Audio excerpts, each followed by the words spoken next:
Forget everything you've been told about insulin. It is certainly not a simple key, nor is it merely a friendly messenger. Instead, on the complex and microscopic battlefield of your own body, insulin acts like a relentless and highly disciplined fluid sergeant who carries a very direct and urgent order for your kidneys to follow immediately. It tells them, retain the sodium and seize the water. That is basically the primary reason why you so often find yourself feeling incredibly bloated. And that is also the exact same reason why your face and your legs can sometimes feel just like a walking case of edema, while your brain simultaneously feels like it is working in slow motion throughout the day. Your distribution system may have already collapsed or be on the verge of doing so. And what I'm going to do now is also talk to you in detail about the deeply complex biological paradox that all of this creates for you. You feel like you are rapidly losing many precious years of your life in just a few short weeks, and you simply cannot find anyone who can explain to you, with rigorous and precise scientific accuracy, exactly what might be happening inside your body right now. But that's not all. It turns out that in addition, you can have liters of water circulating through your veins and at the same time be dehydrated at the cellular level. This is exactly what I like to call the remarkable sponge effect. Your blood is saturated with sugar, and now, under the strict orders of a true and powerful hormonal dictator, it has become a massive magnet that relentlessly sucks the very life out of your healthy cells, until they are eventually shriveled up and look exactly like tiny, withered raisins. And do you want to know why all of this happens? Well, it's because your cells have lost their critical volume, and their internal logistics are either about to collapse or have already collapsed. If in the previous video we saw how sugar melted your wires, today we're going to see how insulin triggers an osmotic tyranny. And I'll also explain to you in detail exactly what that means so you can understand it. But pay attention. I'm not just bringing you the diagnosis of what is or could be a disaster. Today I'm also bringing you the blueprints for engineering your shield, for how you can protect yourself. I'm going to teach you how to use high-fidelity fats and a contact cleaner that's probably unexpected for you, so that your electrical system can shine again. It is finally time to stop being a victim of logistics and start the process of becoming the chief engineer of your own life. You see, I really want to ask you, or rather, I would like for you to completely wipe away and erase from your memory that simplistic image they've always sold you, of insulin being just a gentle little metaphorical key that unlocks the door to let the sugar inside, so that sugar can enter. Well, to be perfectly honest with you about the situation, I'm truly sorry to have to say it, but that is a whimsical fairy tale for small children. It is simply not the case, nor does it accurately reflect the actual truth of the matter. In real life, in your cathedral, your body, insulin is not a key. As I was saying, it's a sergeant of fluids. A guy with authority who uses it, and this sergeant, on top of that, has a temper like 1,000 demons. When your sugar levels rise, the pancreas gets scared. And what does it do? It sends this sergeant to try to restore order. Or to put it another way, and so you understand it better, what the pancreas does is fire off insulin. But you must be extremely careful and beware, because this tough sergeant doesn't just go for your muscles. Instead, the sergeant goes straight for your vital kidneys, stands directly in front of the main control center, and shouts loudly at them, "Listen up, in this place absolutely nobody releases any sodium. Now quickly close all of the security hatches immediately." Dr. Benjamin Bickman provides a truly masterful explanation of this concept within his comprehensive research study, titled Why We Get Sick, or in Spanish, ¿Por qué enfermamos? But for you to understand the weight of what I'm telling you, let me first tell you who this man is. Dr. Bickman is not a diet promoter.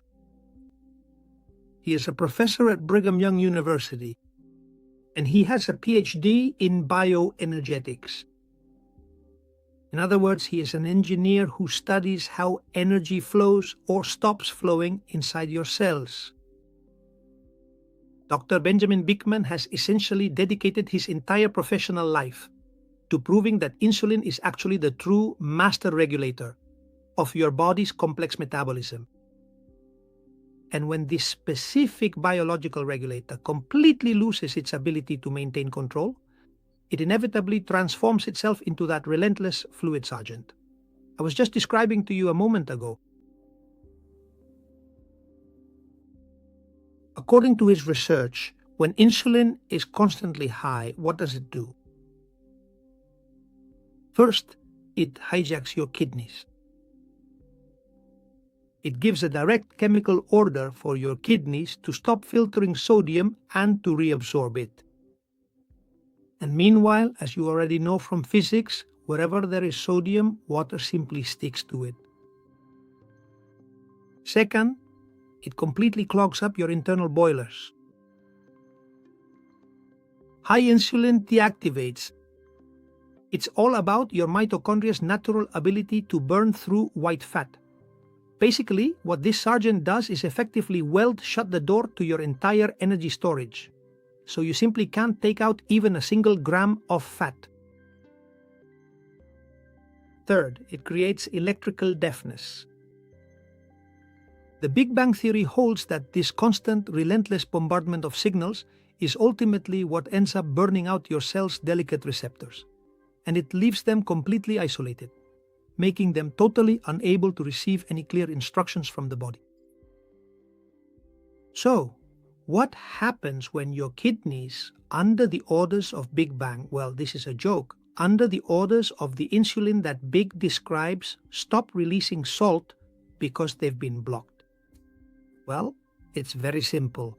The sodium starts to accumulate in your blood. And this is where physics really gets serious. Do you know what water does when it sees that salt is piling up in the blood? It goes crazy.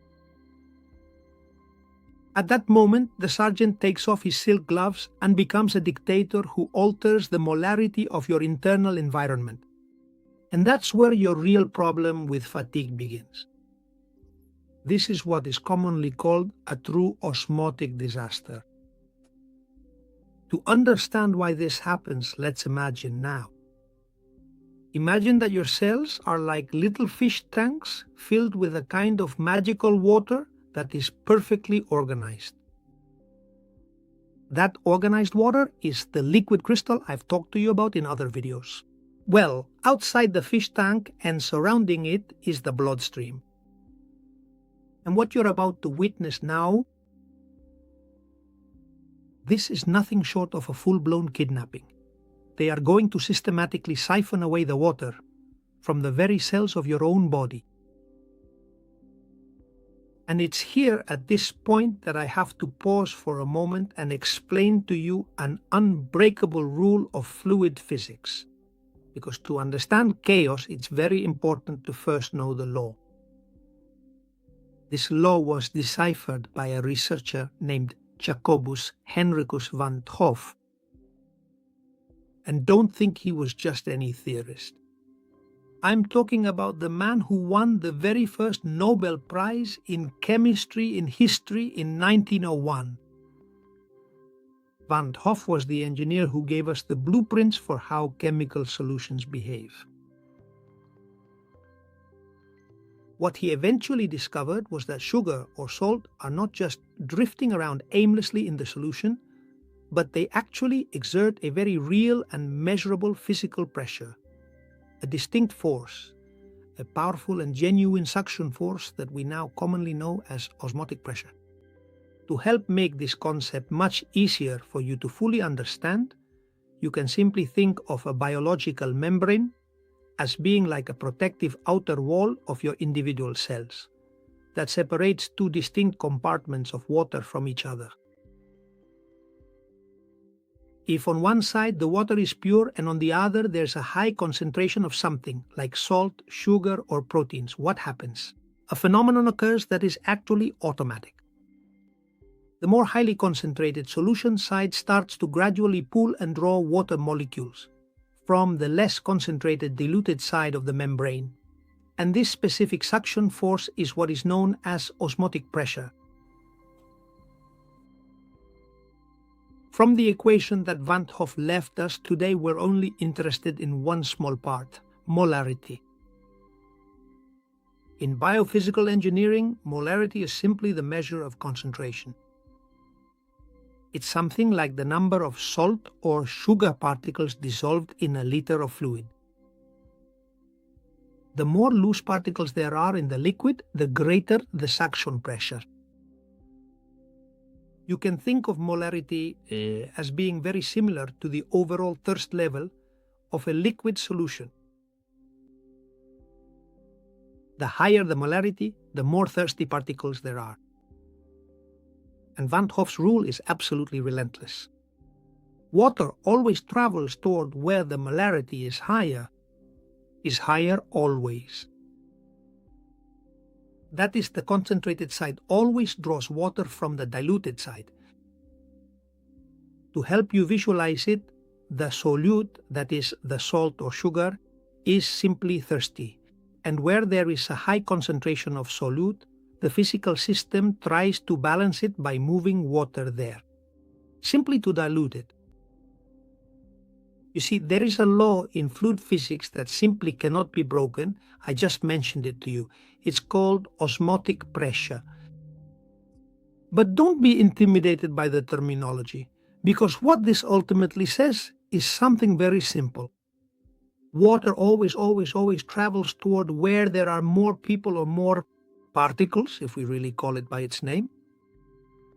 This is the famous hijacking I was telling you about a while ago. And now connect the dots with Sergeant Insulin. If the sergeant has blocked the kidneys and your blood has filled up with sodium and glucose, what has happened to the molarity of your blood? To put it quite simply, it has surged upward at an alarming rate. You have effectively turned your entire bloodstream into a massive, absorbent biological sponge with incredibly intense and destructive osmotic pressure. And where do you think that sponge gets its water from? From inside your cells. The sugar and salt in your bloodstream actually start to suck the water right out of your fish tanks. It is kind of like creating a powerful vacuum effect that pulls everything away. Your internal cells slowly start to shrivel up. They gradually dry out and lose their critical structural volume, eventually ending up just like those tiny, wrinkled raisins that were left forgotten on a wooden table in the scorching sun. A brutal internal drought occurs, and meanwhile, on the outside, you feel like you have water to spare everywhere. Do you see the problem? Sergeant Insulin doesn't just store sugar. What it really does is manipulate the molarity of your blood to turn it into a magnet that will steal the life from your liquid crystal. Have you ever felt like you drink and drink water, but your mouth still feels dry and your eyes are tired? Well, now you know. Who's stealing your water? And you can connect the dots yourself. But to help you, let's review for a moment. When your insulin is chronically high, what it does is give your kidneys the order not to release sodium. And the sodium, having received that order, stays in your blood and in the fluid surrounding your cells. Suddenly, the outside of your cells now has a much higher osmotic pressure than the inside. and your blood has basically turned into a magnet for water. Following the law of physics, the structured water, H3O2, which should be inside your cell working, is simply sucked out. It is violently pulled outside in an attempt to dilute the excess salt and sugar in your blood. And what is the technical result of all this? That your cells simply lose their critical volume. The raisins I mentioned to you get wrinkled. This is what I call internal drought in the midst of a great flood. You can have liters of water circulating through your veins, you can be swollen and heavy, yet your cells are dying of thirst because the physics of pressure has turned your bloodstream into a real sponge that steals their life away. The famous Sergeant Insulin. That's right, insulin has turned your blood into a sponge that is stealing the life from your cells. And now I'm going to show it to you from another perspective, which you have probably experienced as well. Imagine or remember a time when you ate something very sweet or processed, and a few hours later you felt bloated. Suddenly your rings feel tight or won't fit on your fingers, and your eyes feel heavy. Let me give you... Here's another example, and maybe it will help you visualize this situation. You stand in front of a mirror, look at yourself, and see that you're bloated. You tell yourself, I'm fat, but no, you're not fat. What you are is completely flooded. Your entire internal plumbing system is slowly collapsing.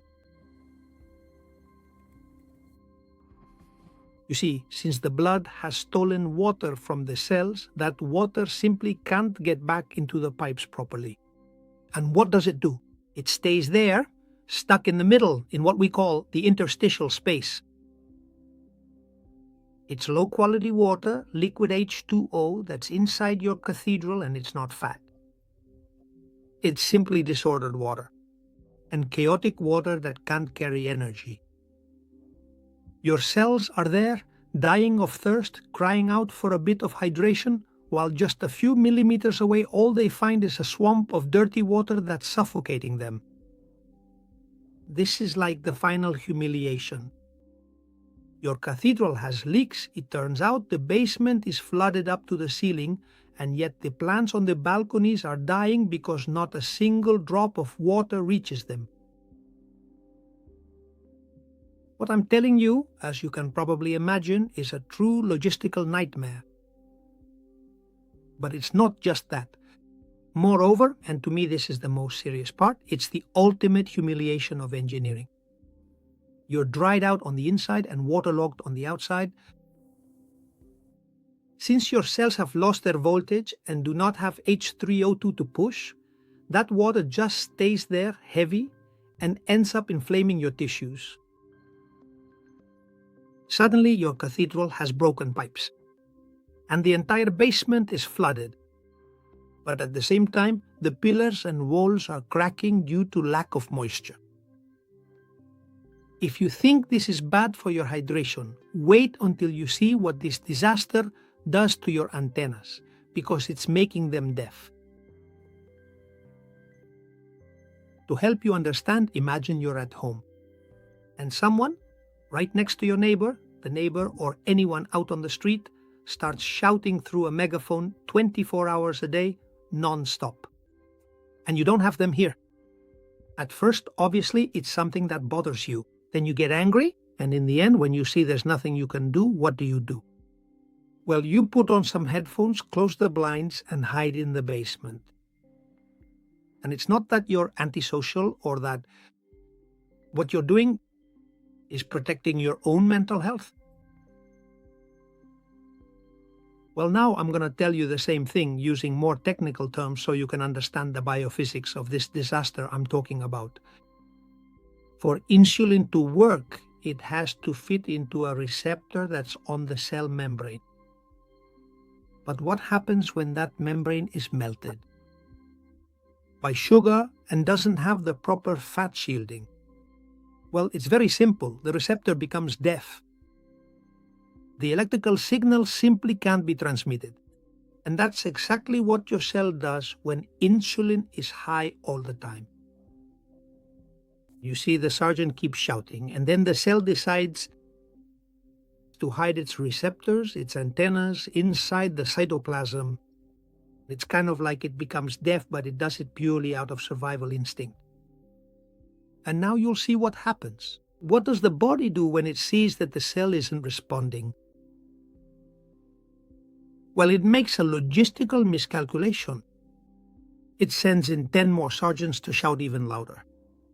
And when it sees that the sugar doesn't go down, the pancreas reacts and produces even more insulin.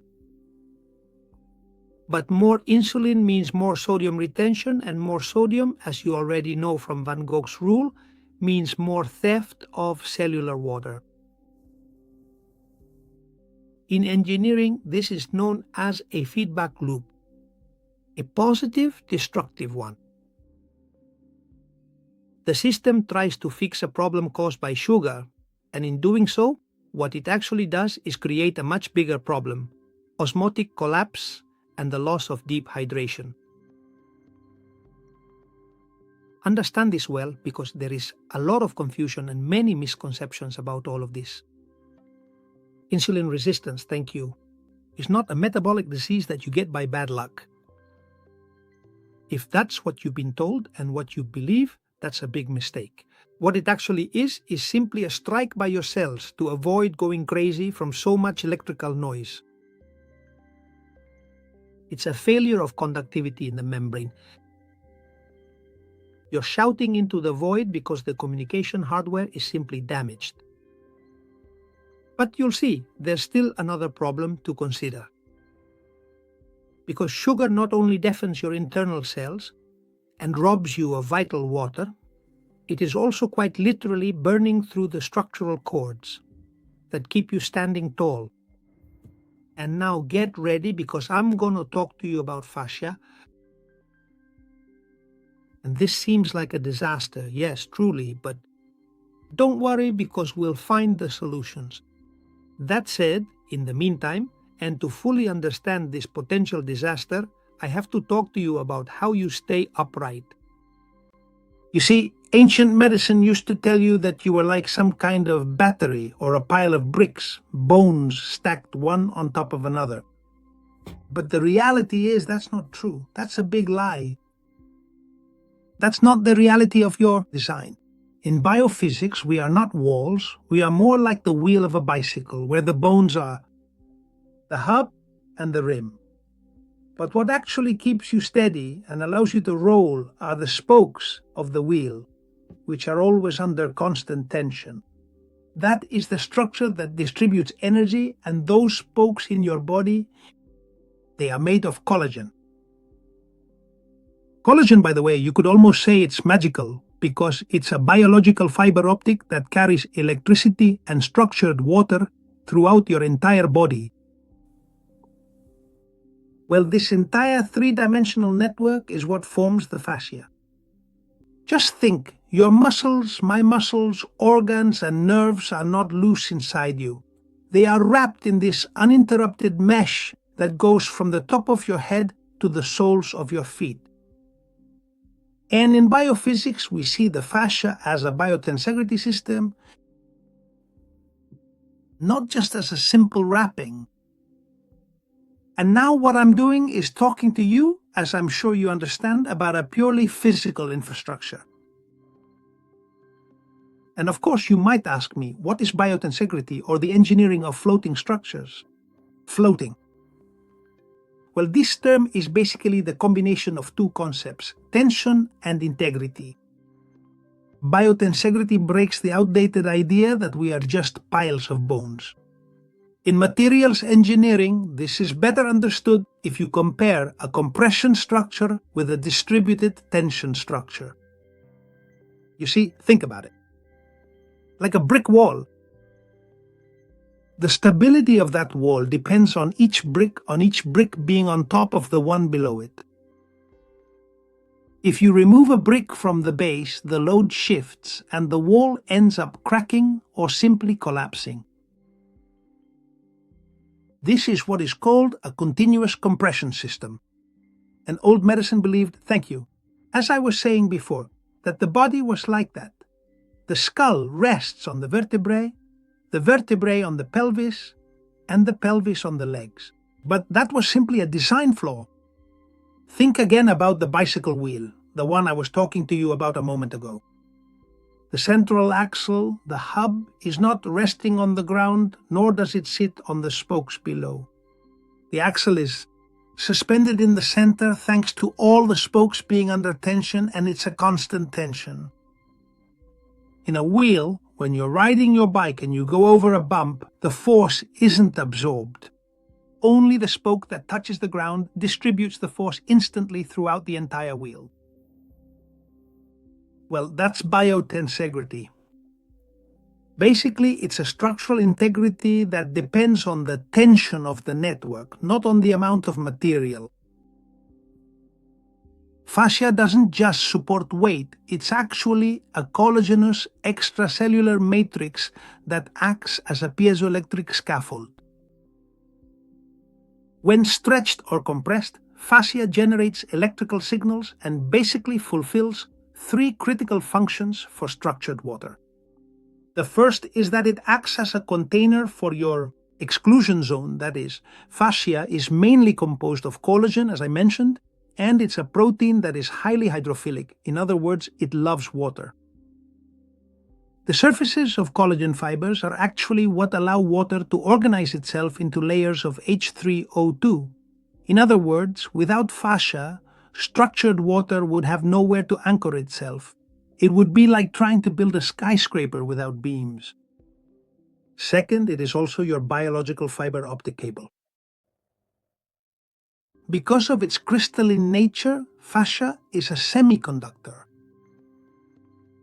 The structured water that adheres to the fascia forms a true low-resistance channel, and this allows information to travel through your body at a speed that makes even chemical nerve impulses look slow in comparison. It's like your internal broadband internet. And third, it is also your charge storage. You see, being a continuous network, fascia acts as a capacitance distribution system. It maintains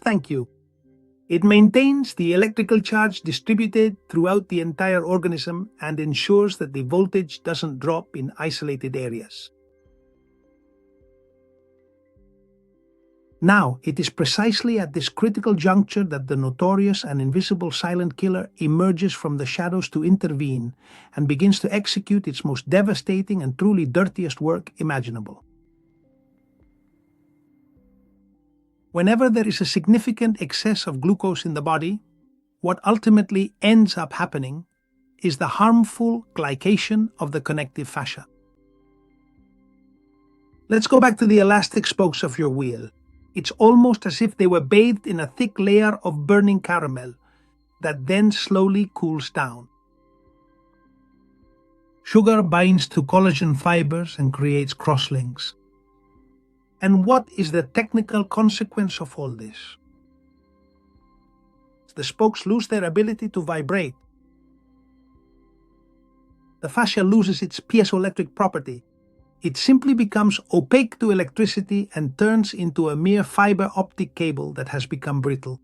And on top of that, it has become filled with mud. But that's not all. In addition, your structure becomes rigid, and instead of stretching and absorbing impact, that spoke of the wheel I mentioned as an example, now caramelized, becomes brittle, and at the first bump, a sudden movement or stress, the spoke doesn't give, and it breaks. The tension of the entire wheel becomes unbalanced, and your cathedral starts to limp, but there's still more. The consequence of all this is that your water loses its anchor. Structured water, H3O2, can no longer stick to what has become a caramelized surface. By eating sugar directly and without any prior protection, what you're doing is burning the blueprints and beams of your own cathedral. You've turned a high-engineering elastic structure into a rigid armor made of cheap glass. which will break at the first sign of pressure.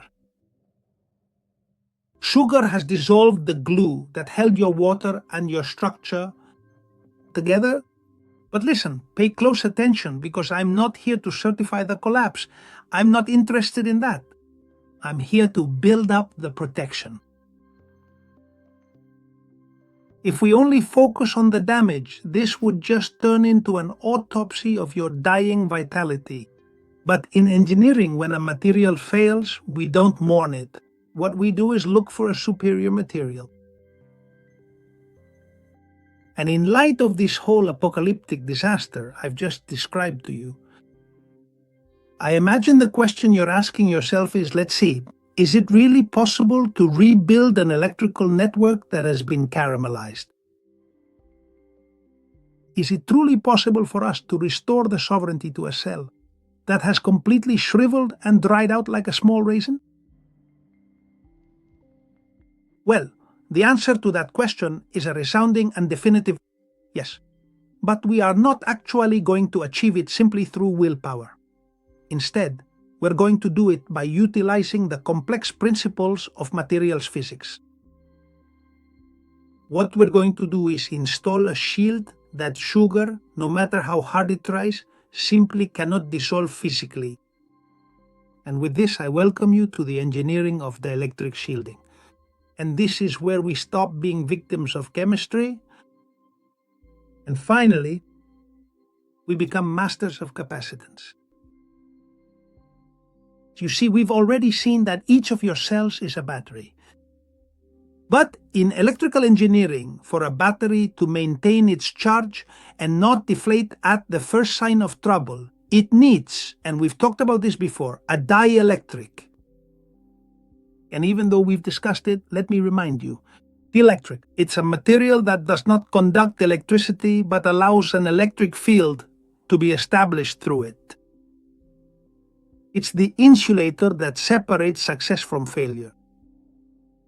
If the insulator is poor, the charge escapes.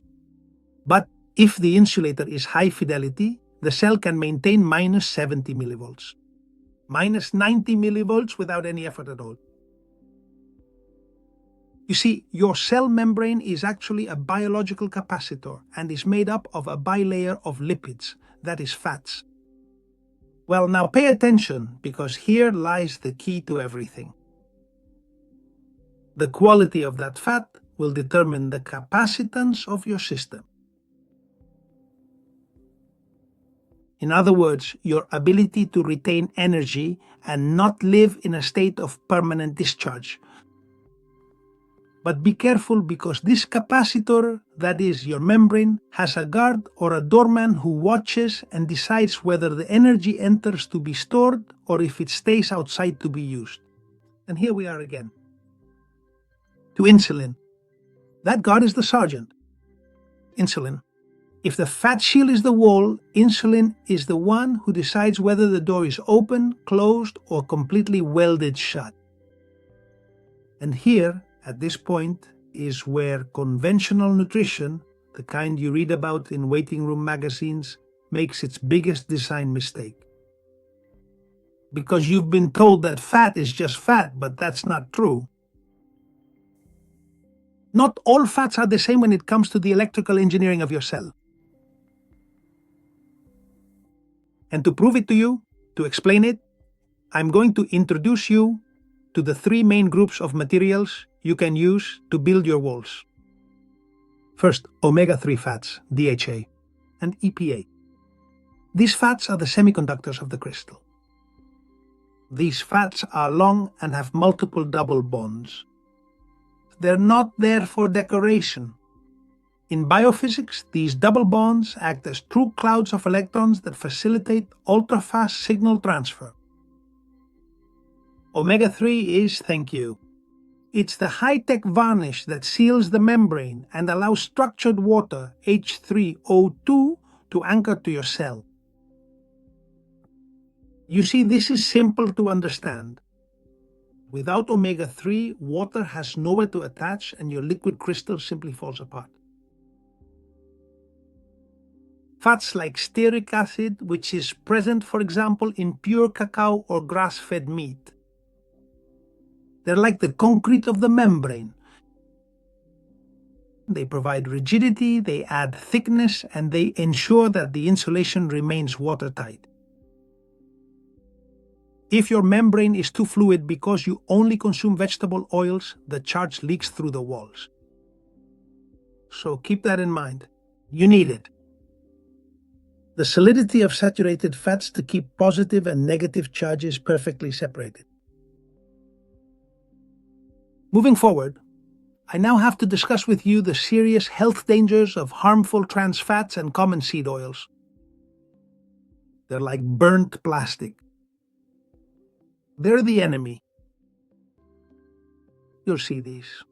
Processed fats have a twisted molecular geometry. When your cell is desperate to repair its damaged membrane and tries to use them, the reality is that it is exactly like trying to fix a dangerous high-voltage cable, using nothing but old, brittle, and badly burnt electrical tape. The permittivity changes, the resistance increases, and the cell simply becomes electrically deaf. And now surely you're also wondering why. Do quality fats protect me from sugar? And this is the master key to shielding yourself. And I'd like you to understand it with me. Because you see, besides, it's very simple. You'll even be surprised at how simple it is, because all of this comes from a basic law of chemistry, which I'm completely convinced you did learn in school, but no one explained to you that it is just as valid and applicable to your health. Oil and water do not mix.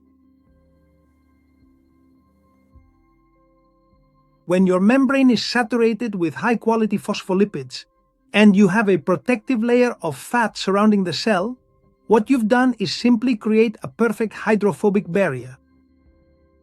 Sugar, as you know, and as I've already told you, is a chaotrope. It's hydrophilic, it loves water, and desperately seeks it out to steal its hydrogen. And what you've done is put up a door that it can't cross. But however, if there's no shielding, the sugar goes straight to the liquid crystal H3O2 in your exclusion zone and melts it as if it were acid. And once again, of course, you must be wondering, if the oil barrier is so strong, then how does sugar get in? To give us energy, because we also need that energy. And this is exactly where the sophisticated field of cellular access engineering comes into play. The GLUT transporters. Think of them as highly specialized and intelligent customs checkpoints. These are essential proteins embedded within the cell membrane that act as exclusive, high-speed loading docks for glucose molecules.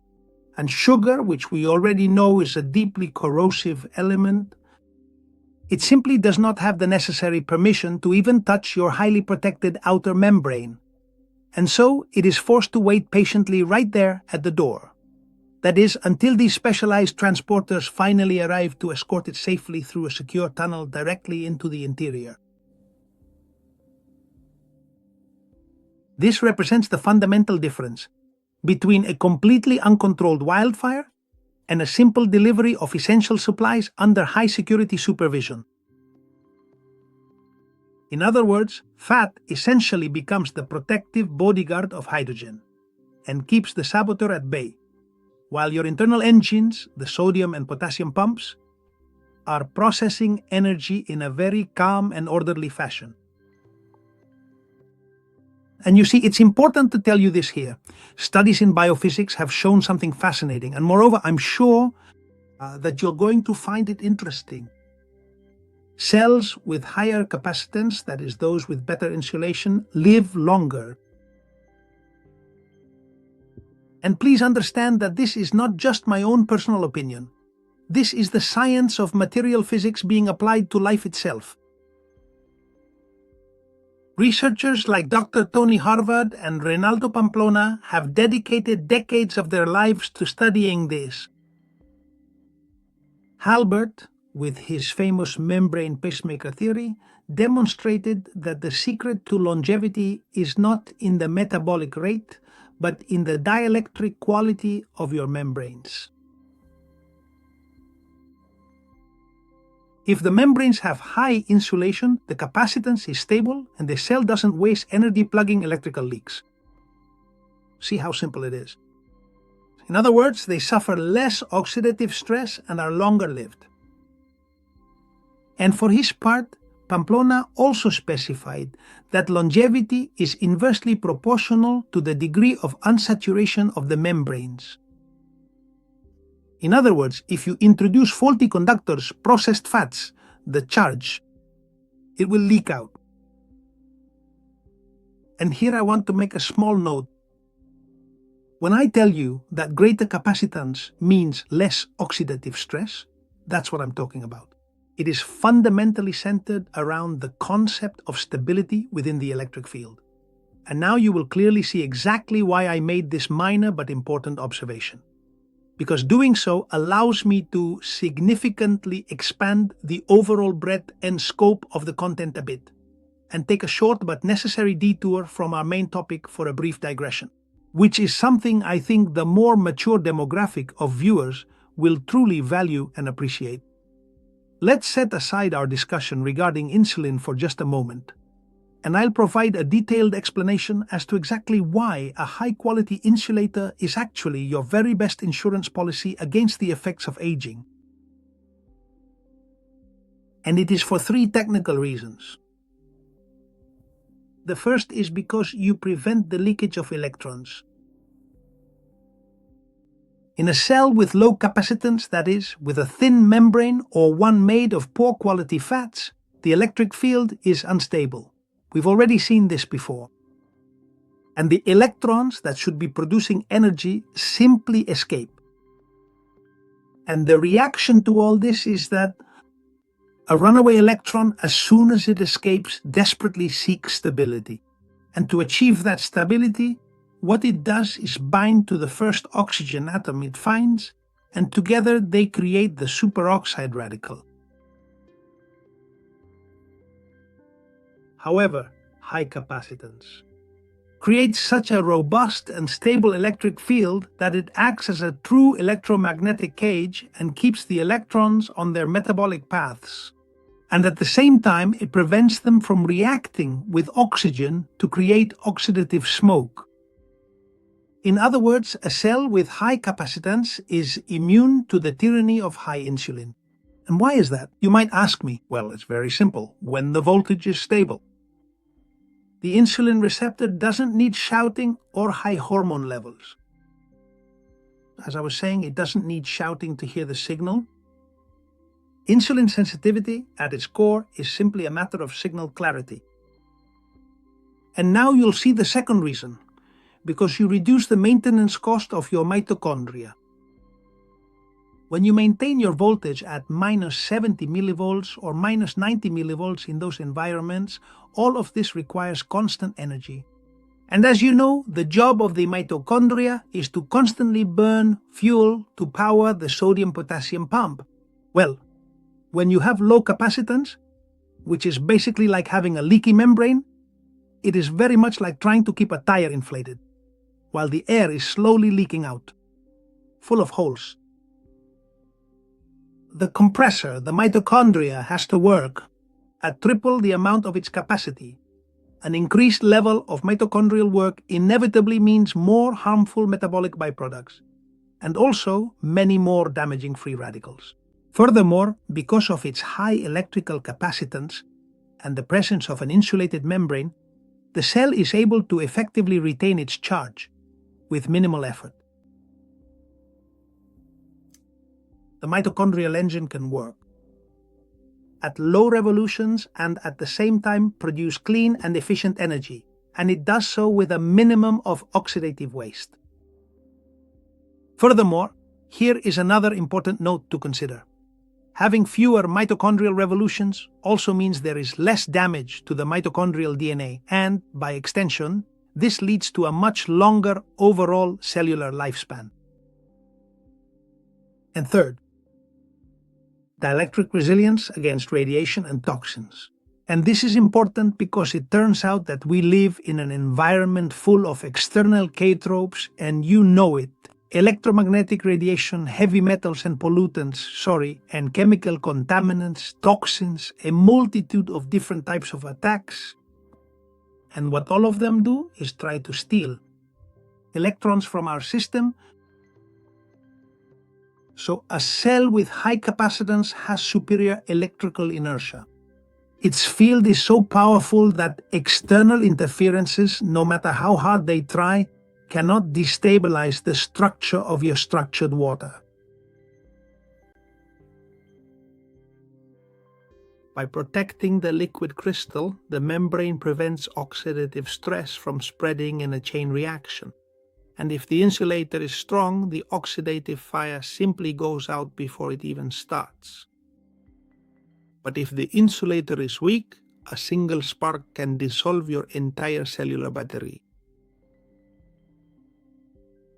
In summary, capacitance is the true measure of your electrical sovereignty.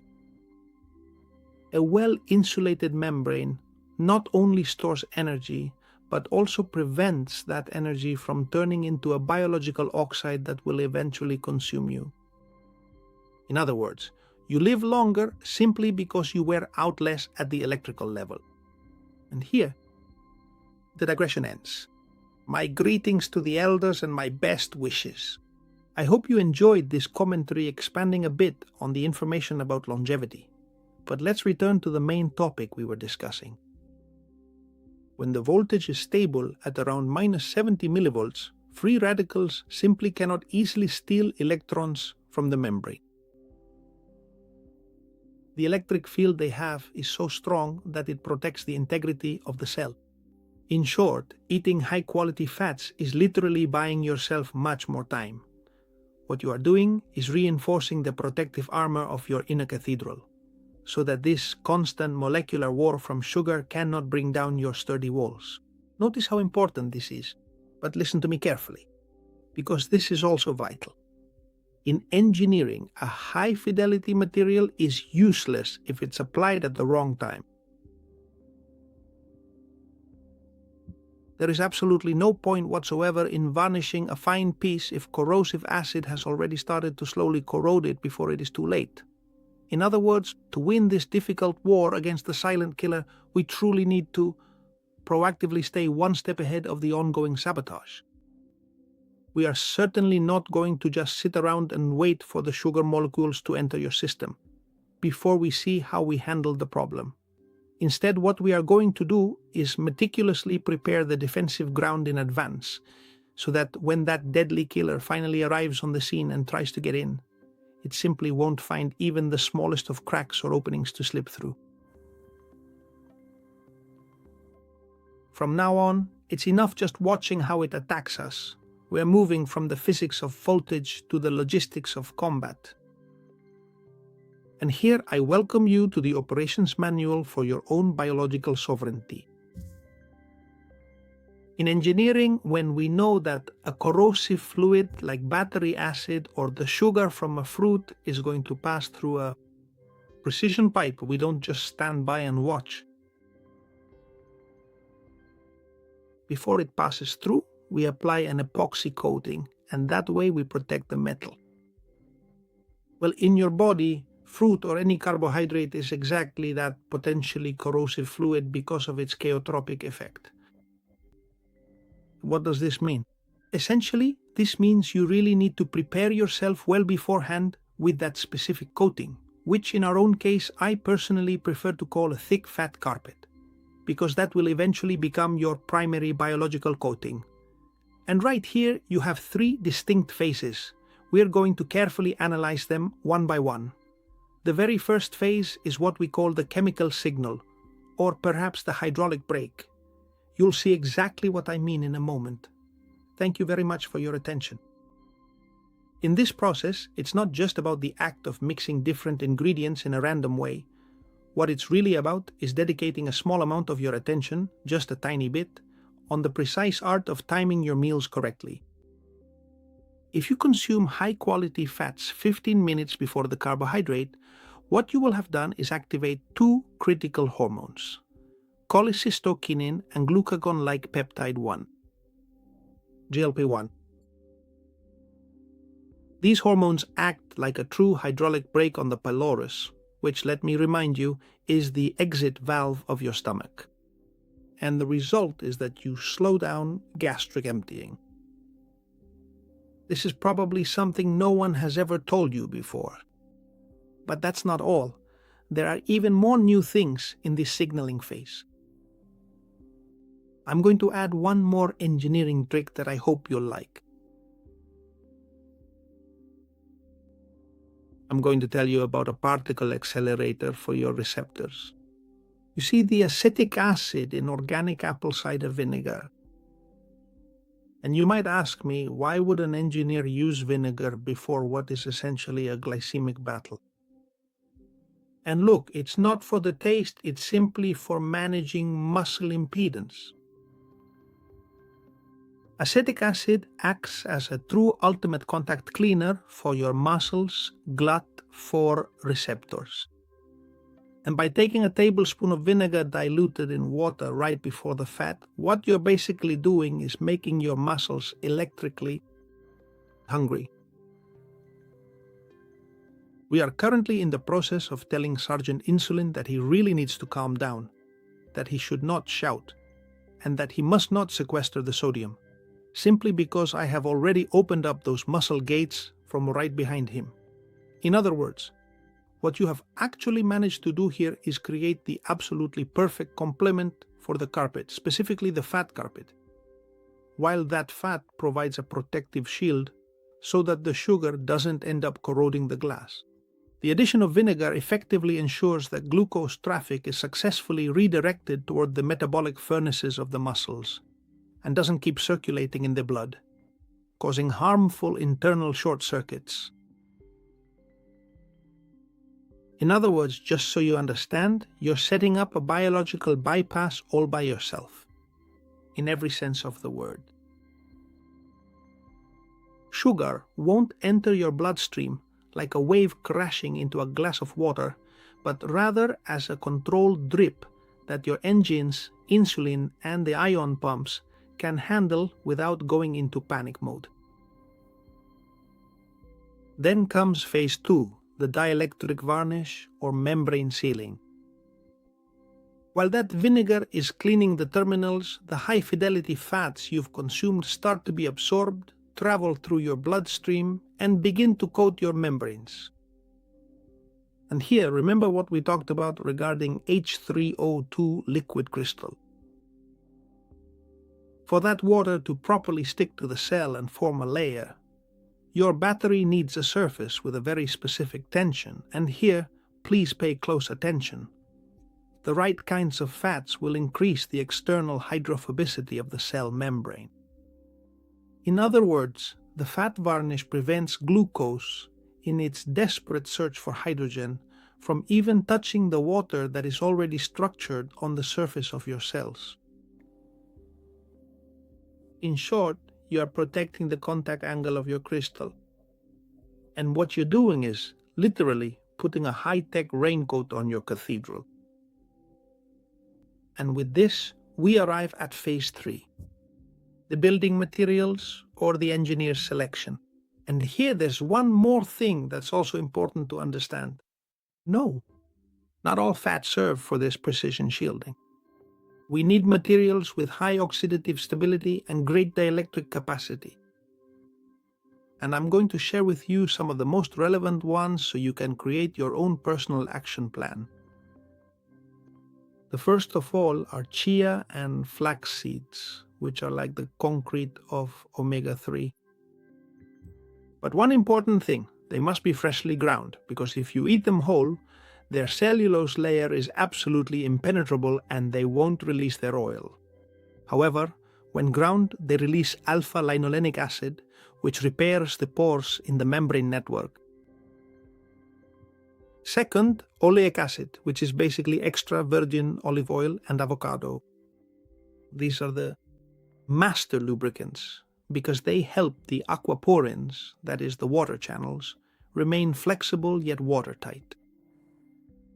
Raw extra virgin olive oil also provides polyphenols, which act as sacrificial antioxidants, protecting the membrane fat from oxidation as sugar passes through.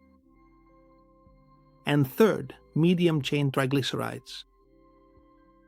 You can find these healthy fats, for instance, in organic coconut oil or high-quality grass-fed butter.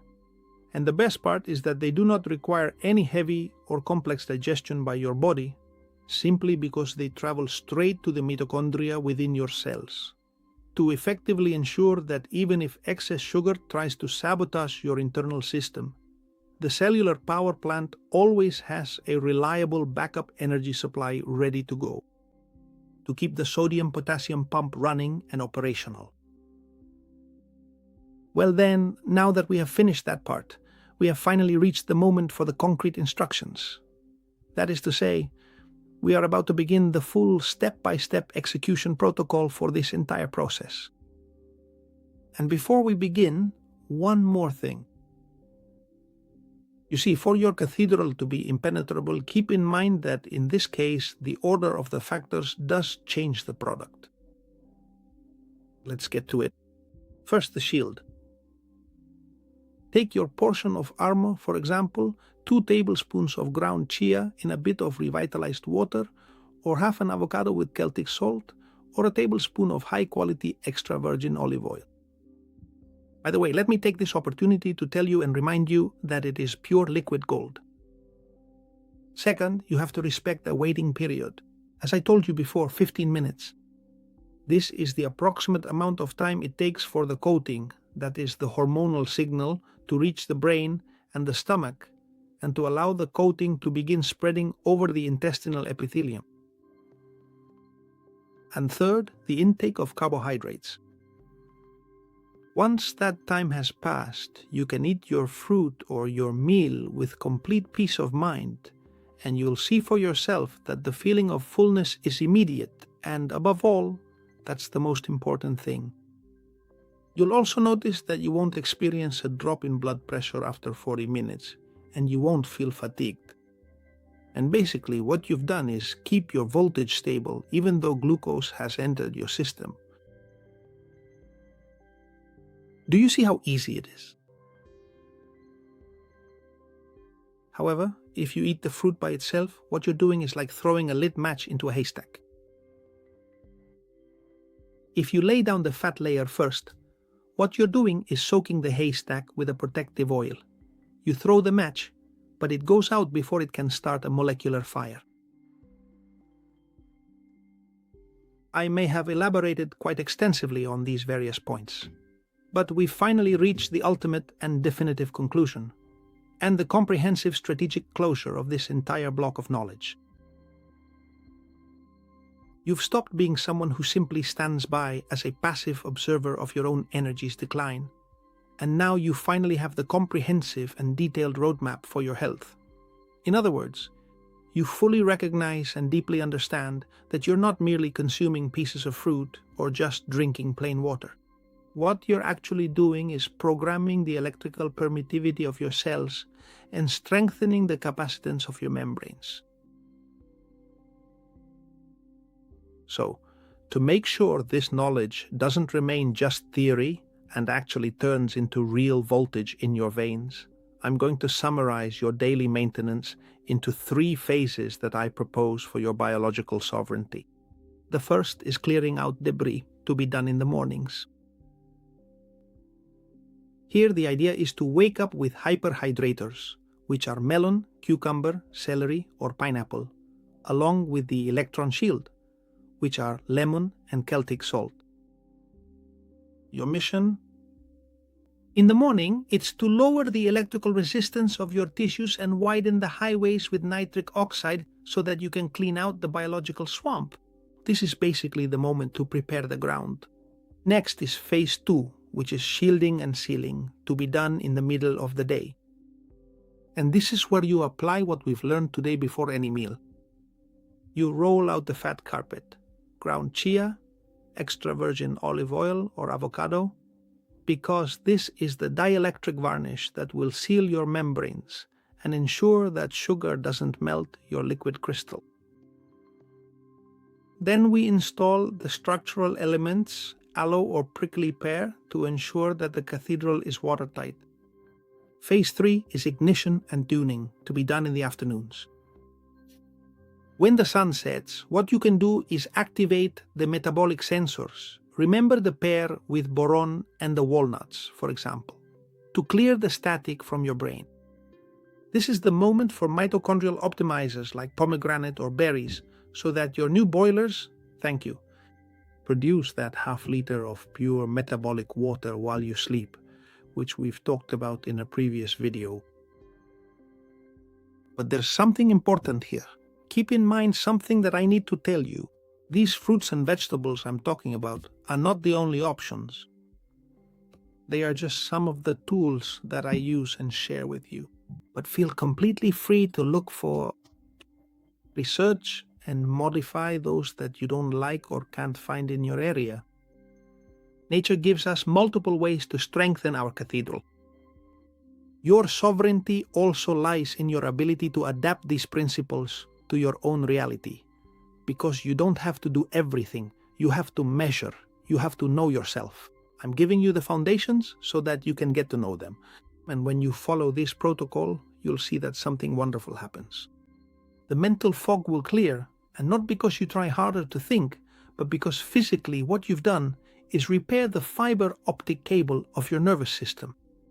And you have gone from a survival voltage of minus 20 millivolts to the sovereignty of approximately minus 70 or minus 90 millivolts. In other words, you have regained the ability, thank you, to sustain your own light. Sugar is no longer your master. Now it's simply another fuel that enters a system that is shielded and under control. In other words, you have regained the ability to sustain your own light. But listen carefully, because this is where most people fail and give up. It is ultimately quite useless to have heavily fortified the ancient stone walls of your grand cathedral, and to have applied the very best, most expensive varnish in the entire world, if the main electrical switch of your complex system remains completely stuck in the charging position. Just imagine that your body is like an ATM. For the economy of your cathedral to work, the ATM basically has to do two things. On the one hand, it lets you deposit money, but above all, it also lets you withdraw it when you need it. Well, insulin is the switch that decides the direction of that money. If the switch is in charging mode, energy only goes in. It gets stored, it accumulates in your fat deposits. And the problem is that, as long as the switch is there, it is physically impossible for the energy to come out. And it doesn't matter if you go on a diet, it doesn't matter how hard you try. The system is simply blocked, and it's blocked by pure physics. You can't withdraw money from an ATM that only accepts deposits. Well, in the next video, we're going to go into the engine room. I want to share with you today that I'm going to explain to you exactly the reasons why your insulin has gotten stuck in what we call the charging and storage mode. And most importantly, I will show you how we're going to give it a specialized engineering adjustment and a new perspective, so that the switch finally turns back to the cleaning and discharge mode. We're going to take a journey to discover the end of what we call eternal storage. And as we move forward, we're going to learn exactly how to empty the vault, so that your energy can flow freely once again through your veins, restoring your natural vitality. If you found this video enjoyable and informative, and you think it could be truly useful for others, you would really be doing me a massive favor by taking a moment to share it. By doing so, you'll help me distribute this vital health information and essential knowledge that I consider so important, and help awaken many more people from the chronic dehydration that often keeps them asleep. As I always tell you, keep moving forward, always forward. And I will be sure to read all of your comments.